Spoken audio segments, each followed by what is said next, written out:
All right, so the next one we wanted to talk about was how African is Black America? How Black is Black America? I'm like, yeah, Same thing, right? Yeah, same thing. So how African is Black American? So I didn't get the percentages. So if you can say the percentages, Yeah, I got you. So they said most of the people with the highest percentage of African DNA or blood originated in South Carolina because the majority of African slaves came through Charleston. Mm-hmm. And where does my beautiful husband's family originate? Beautiful black skin. South Carolina. Sumter, South Carolina. That's right. Beautiful black skin. They come from South Carolina. But even though your grandmother said her one of her parents come from South Carolina also. I asked her. Okay. So. Okay. I think it was dark skin too. You think so? I think so. Oh, okay. I'm gonna have to look into that. Right. Okay. So we got South Carolina is one of the states. Highest percentage of African ancestry. What would you guess another one is? Like another North Carolina. All right, let me see what North Carolina is. Nah, North Carolina ain't on What are you doing? What, like top 5 or something? Yeah, all right. So, of course, South Carolina. But what are you naming? What is this for? No, I'm just talking about the most DNA in the state. And okay, so this the most DNA in the state, and they don't give you a list. No, for this list is DNA, black DNA. Oh, black DNA. African DNA. Right. Yeah. And they give you a list of states. Yeah, a list of states. Okay. And it's like a top 5. Yes. Okay. All right. That was hard. Okay, the top 5 states with the highest percentage of African DNA. South Carolina, number 1. North Carolina, no, you said it's top 5. No. No. So we're going Houston. Texas. You got Texas, yeah. What? Number 2? Got the least. Houston got the least. I'm gonna go down up. South Carolina, we already know is number 1, so we're gonna start from the bottom. We got Houston. Well, I would say that's got more Hispanic roots in Texas. In Texas, yeah. See, I wouldn't even expect that. I don't know what's been going on there. You got all them black people down there. Yeah, I would say it's Spanish too. Well, okay, I will say they moved a lot of at the end of slavery. They moved a lot of the plantation owners moved a lot of slaves to Texas to try to get away from them being free. So I don't know if that's where most of the black people come from. I couldn't tell you how many black people got sent down there, but Texas used to be a part of Mexico, so that is a thing. Yeah. Okay. So we got Houston, Detroit. Me, you talked about that. I don't know how. And Detroit is at the top or the bottom? It's still. I'm going from Houston. Got the least. Oh, you're still at the bottom. Houston, Detroit. Detroit, but I thought Detroit was a black city. Yeah, but it ain't black in South Carolina. Obviously not. It is. It's black. What's the second one from the top after South Carolina? I'm going up. I'm going up there. Oh, it's not all 50. No, it's not. Okay. No, you said the top 5, right?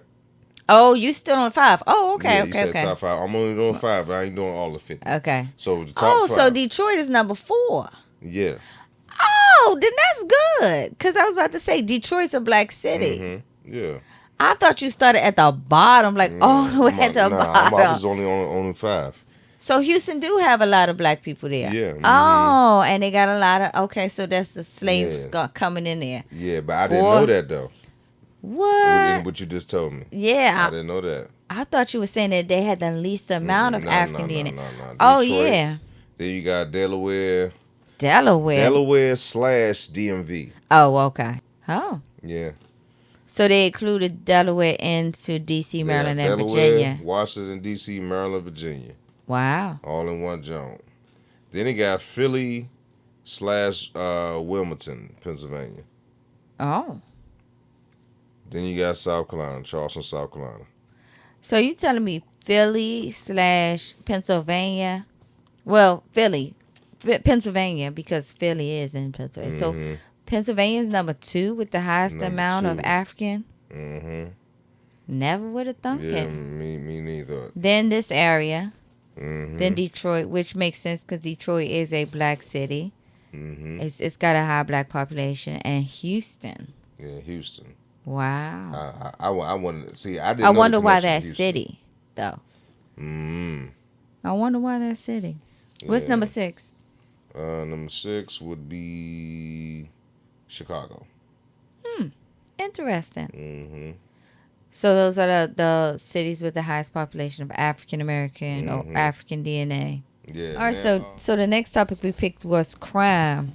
Mm-hmm. Basically, like incarceration rates. The what was that? The crimes committed. Yeah, you have the offenses. Yeah, the offenses. Right. So, that was pretty interesting. Yeah. And for everybody to say like, I just was very interested in it because they always say blacks are so much more violent and Yeah, I know. we do the most killing and yeah, it's just I always say for 13% of us, we do a whole bunch of damage. Let everybody tell it. Let everybody tell it. 13%, and Hispanics and passed us in percentage, but we still causing the most damage. Like, yeah, that's why I don't believe in it. And I gotta say this one thing too.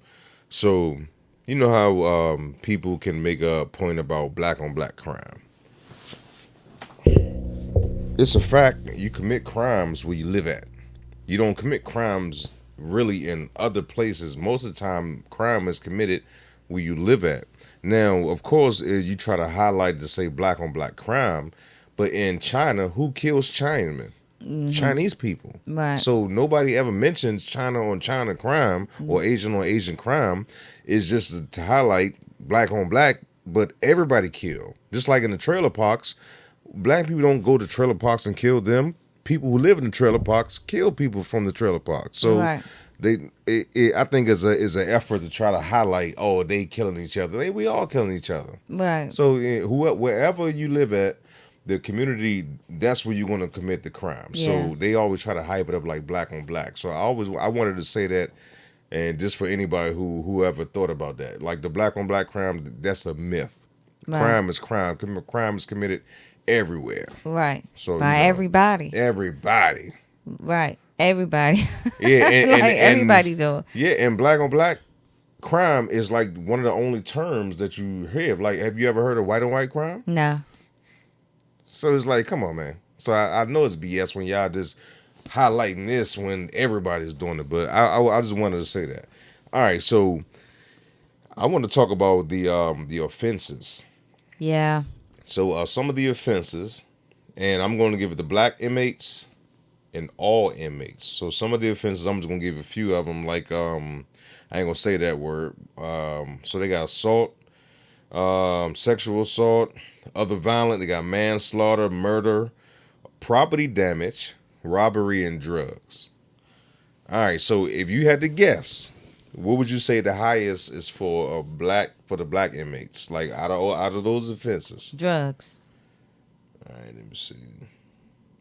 Yes, the drugs out of all of those is 21.1% for black inmates. And when I think about the drugs for black inmates, the first thing that comes to my mind is how many of us are still locked up for weed, for marijuana. Excuse me, I don't know what we can say. Yeah. How many of us are still locked up for that? Yeah. That's craziness. Like, yeah, that's why every time I look around, you probably heard me say it a lot. Like, man, these times have changed because I know people that have criminal records, and their only criminal offense is having a blunt. So it's just like, yeah, something up with that. And I always thought the people who they lock up with the drugs, they don't have passports. The drugs don't come from here. Yeah. So how can you be fighting the war if you let them come here? Right. So that's how I know, again, that the war on drugs is a BS. Right. Yeah, because if you really want to stop it, you will stop it before it get over the border. Yeah. Mm-hmm. Yeah, so. For sure, the way they be swallowing that stuff and getting operated on to get it over here, like All types of Jesus. stuff. It's got to be some money in that. The way they be doing It it. got to be, man. And sometimes that's your only option. You don't have a degree in law, so you can't be a lawyer. So sometimes our only options is whatever.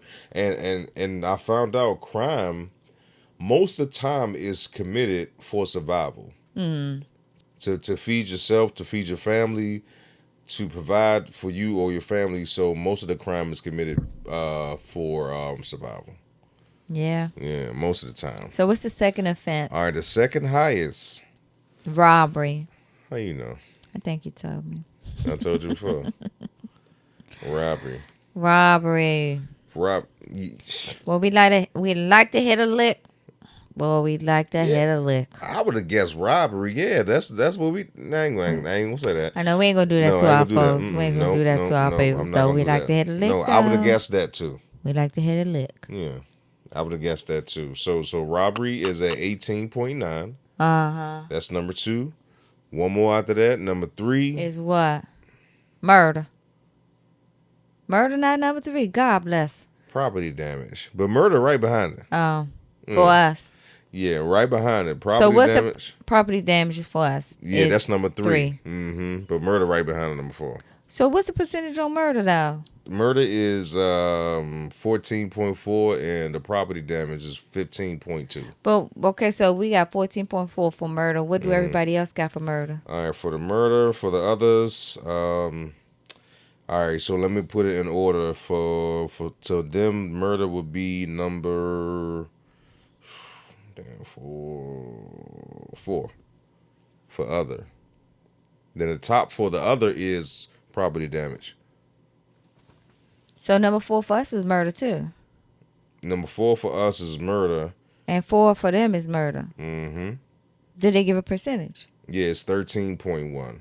So they right behind us. Yeah, but their other numbers is a little balanced a different way, but murder is still number 4 for them. Yeah. So the property damage is number 1 for them. The drugs is number 2 for them. Oh, property damage is number 1 for them? And robbery come right before murder. Oh, for them? For others. Man, we do all the same stuff. So drugs is not on their top, though, like for us. Drugs is number 2 for them. Oh, it is on the top. Yeah, it's up there. Oh, yeah. I thought you said, okay. Yeah, it's number 2. The property damage is number 1 for them, though. So it go property damage, then drugs, then robbery, then murder. Yeah. They be making it out like we some animals, man. They right with us. Same thing, same numbers. Now, right with us. I want you to check out this other thing I saw too. And the same thing you said, that it don't be us all the time.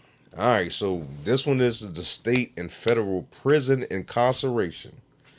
This is going to go from the year 2000 to 2010. I'm going to do the black, white, Hispanic, male. Then we got black, white, Hispanic, female. From year 2000 to 2010. Now, the black inmates was at 572,000 at the year 2000. 500,000? 572,000. The white inmates, 436,000. Hispanic, 206,000. Okay. That's all across the year 2000. This is for males. So now we're going to jump to 2010. The black inmates went down 11,500. So they 11,500 less than what they were 10 years ago in 2000. Good. All right. So the white, 15,000 more. Oh, wow. In 10 years. Hispanic, 120,300 more in 10 years. Damn. Yeah. But their population has grown in the United States. So you think it's more population? I think that their population has grown. So there's more of them committing crimes now because more of them live here now. We got a larger Hispanic population now. All right, so let me ask you this, and I'm just being real. I want to say this the right way without offending anybody. So, do you think sometimes Hispanics get some of the grief that we used to get? Yeah, I thought about that too. I think that they have become the new. No offense to anyone, not no offense to us, but they have become the new black people. So like as well, we used to, kind of, how can I say it, not follow white people, but we sometimes we will move out of a all black area just to get a little bit better. But now when we're moving out, Hispanics are moving into those lower income areas and filling them up. That's where we used to fill those areas up. So it's a lot of places where we used to live, and now it's either all Hispanic or at least half Hispanic. You know what I'm saying? So, yeah. Yeah. So yeah. And that populations have grown. I mean, when we was growing up.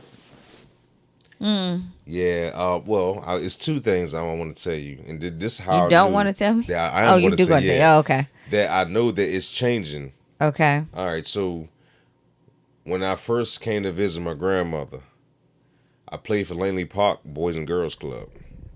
Okay, when you was younger. When I was younger, it was a black neighborhood.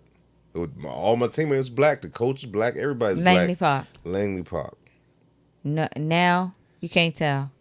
You can't tell. It's a Hispanic area. All right. So in high school, I went to Northwestern High School. I remember, I think our 11th grade, for sure 12th grade year, our soccer team won the championship. It was a Hispanic. A Hispanic team. Yeah. But I didn't even know we had a soccer team before then. Oh, okay. So that's how I knew it was changing. Oh, okay. Yeah, we was like on top. Right. So I was like, oh yeah. And Langley Park right down there, so Right. it's like, yeah. Yeah.